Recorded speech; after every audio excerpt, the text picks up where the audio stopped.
Welcome back, everyone. I'm so grateful you're joining me for this episode. Let's take a deep breath together.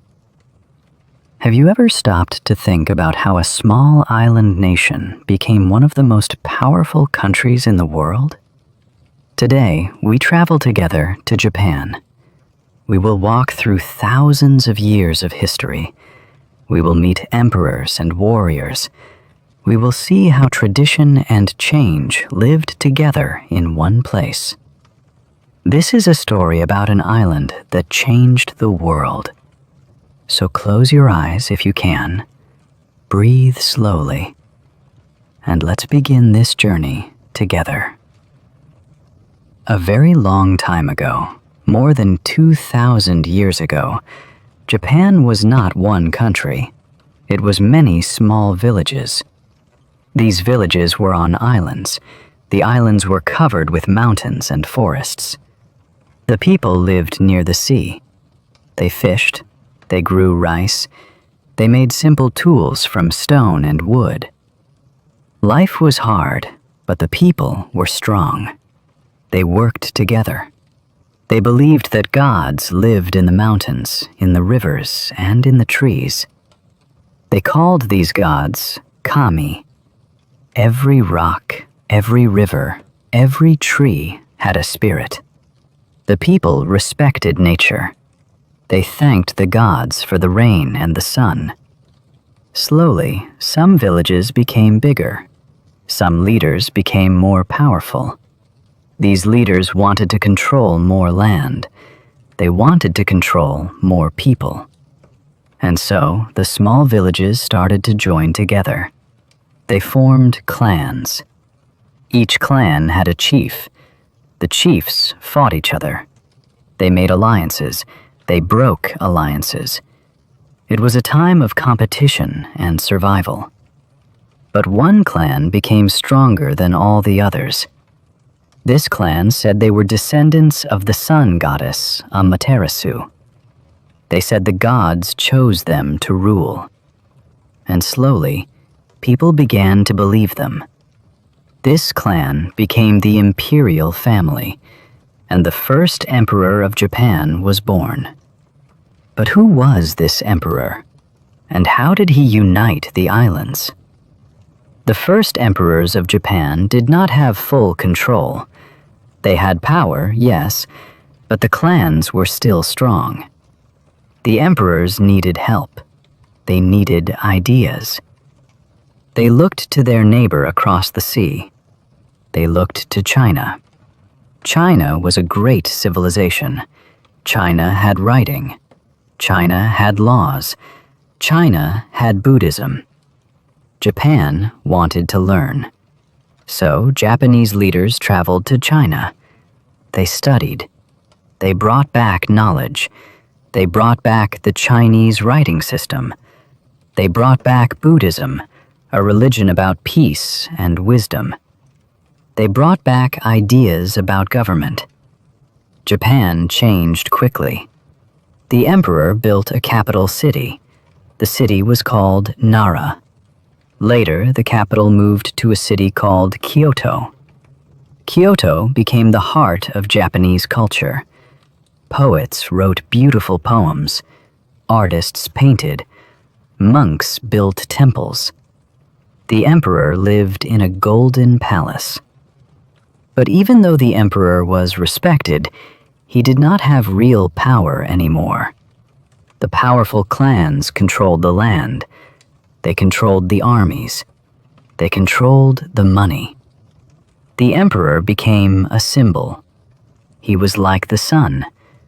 Everyone could see him, but no one could touch him. And during this time, a new kind of leader appeared. These leaders were called samurai. They were warriors. They fought for the clans. They followed a strict code of honor. They were loyal. They were brave. They were feared. And soon, the samurai would change everything. For hundreds of years, Japan was ruled by samurai. The most powerful samurai became military leaders. They were called shoguns. The shogun had the real power. The emperor stayed in Kyoto, but he only had ceremonies. The shogun controlled the country. The samurai followed the shogun. They protected him. They fought his enemies. Life in Japan became organized. Every person had a role. The samurai were at the top. Below them were the farmers. Farmers grew rice. Rice was the most important food. Below the farmers were the craftsmen. They made tools, weapons, and beautiful things. At the bottom were the merchants. They bought and sold goods. Everyone knew their place. Everyone followed the rules. But this was also a time of war. Different samurai clans fought each other. They wanted land. They wanted power. Villages burned. People died. It was a dark time. But even in darkness, culture grew. The samurai created a way of life. They believed in honor, loyalty, and discipline. They practiced martial arts. They learned swordsmanship. They meditated. They wrote poetry. They drank tea in silent ceremonies. This was the way of the samurai, the way of the warrior. And for a long time, Japan was closed. No foreigners were allowed. Japan wanted to stay pure. Japan wanted to stay Japanese. But the world was changing, and soon the outside world would knock on Japan's door. In the year 1853, something strange happened. Black ships appeared in Tokyo Bay. These ships were from America. They were huge. They had steam engines. They had cannons. The Japanese had never seen anything like them. The Americans brought a letter. The letter was from the President of the United States. It said, "Open your ports, trade with us, join the modern world." Japan was shocked. Japan was afraid. For more than 200 years, Japan had been closed. No one came in. No one went out. But now, the Americans were here, and they were powerful. The shogun did not know what to do. Some samurai said, "Fight them, protect Japan." Other samurai said, "Learn from them. Japan must change or die." Japan was divided. There were arguments. There were fights. And then, something incredible happened. The emperor returned to power. This was called the Meiji Restoration. The young emperor said, "Japan will change. We will learn from the West. We will become strong." And Japan changed faster than any country in history. They built factories. They built railroads. They built a modern army. They sent students to Europe and America. These students learned science, technology, and government. They came back and taught others. Japan transformed. In just 50 years, Japan became a world power. But this change was not easy. Many people lost their old way of life. The samurai lost their swords. They lost their status. Some were angry. Some were sad. But Japan moved forward, and the world watched in amazement. Japan became powerful. But power can be dangerous. Japan wanted to be respected. Japan wanted to be equal to the Western countries. So Japan built an empire. They took control of Korea. They took control of parts of China. They fought wars. And then came the greatest war of all, World War II. Japan joined the war. They fought against America, Britain, and many other countries. At first, Japan won many battles, but slowly, the war turned. Japan lost. The cities were bombed. Tokyo burned. Hiroshima and Nagasaki were destroyed by atomic bombs. Millions of people died. Japan surrendered in 1945. The country was broken. The people were hungry. The future was dark. But something amazing happened. Japan did not give up. The Japanese people worked. They rebuilt.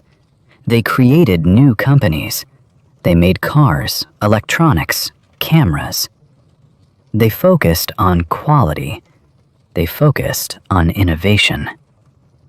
30 years after the war, Japan was one of the richest countries in the world. Today, Japan is a land of tradition and technology. You can see ancient temples next to modern skyscrapers. You can see monks in robes and businessmen in suits. Japan is a country that respects its past, but walks into the future. This is the story of Japan, a story of islands, emperors, samurai, and rebirth. So now you know the story of Japan, from small villages to a global power, from emperors to samurai, from isolation to openness, from destruction to rebirth. What can we learn from this story? Japan teaches us that change is hard, but change is necessary. Japan teaches us that tradition and progress can live together. Japan teaches us that even after great loss, we can rebuild, we can grow, we can become strong again. And you, my friend, you are on your own journey. You are learning English. Some days are easy, some days are hard, but you continue. You listen, you learn, you grow. Just like Japan, you are building something new. You are creating a better version of yourself. Every story you listen to makes you stronger. Every word you understand is a victory. So I want to thank you for being here today. I want to thank you for trusting me with your time. And I want to invite you to come back. Next time, we will travel to another place. We will meet other people. We will learn together. If this story touched your heart, please leave a comment below. Tell me what you learned. Tell me where you want to travel next. And if you are new here, subscribe to Storyline English. This is not just a channel. This is a journey we take together. Until next time, breathe deeply, learn slowly, and keep moving forward. I believe in you.